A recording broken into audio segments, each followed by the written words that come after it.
কোনো প্রতিষ্ঠান ভর্তিরত কোনো শিক্ষার্থীর নিকট থেকে কোনো ক্রমেই পুনঃভর্তি ফি নেওয়া যাইবে না। শিক্ষা প্রতিষ্ঠানে দীর্ঘদিনের নীরব শোষণ হিসেবে পরিচিত পুনঃভর্তি ফি প্রথা অবশেষে বন্ধ হচ্ছে। আজ বুধবার মন্ত্রণালয়ের মাধ্যমিক ও উচ্চ শিক্ষা বিভাগ জারি করা শিক্ষা প্রতিষ্ঠানের আর্থিক স্বচ্ছতা ও জবাবদিহি নীতিমালা অনুযায়ী একই প্রতিষ্ঠানে নিয়মিত অধ্যয়নরত শিক্ষার্থীরা পরবর্তী শ্রেণীতে উন্নীত হলে তাদের কাছ থেকে কোনো পুনঃভর্তি ফি আদায় করা যাবে না। এর আগে হাইকোর্ট এই ফি আদায়কে ভয়াবহ শোষণ হিসেবে অভিহিত করে তা বাতিলের চূড়ান্ত রায় দিয়েছেন। নীতিমালা অনুযায়ী বেসরকারি স্কুল ও কলেজগুলোকে টিউশন ফি নীতিমালা 2024 কঠোরভাবে অনুসরণ করতে হবে। নির্ধারিত খাতের বাইরে নতুন কোনো নামে অর্থ আদায় করা সম্পূর্ণ নিষিদ্ধ।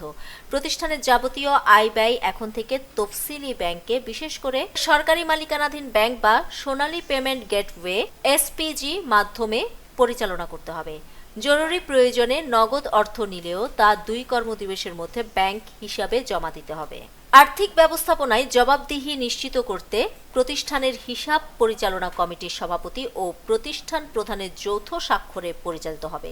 যে কোনো আর্থিক অনিয়মের জন্য তারা ব্যক্তিগত ও যৌথভাবে দায়ী থাকবেন। আয় ব্যয়ের খাতে কোনো পরিবর্তন বা সংযোজন করতে হলে এখন থেকে শিক্ষা মন্ত্রণালয়ের পূর্বানুমোদন প্রয়োজন হবে।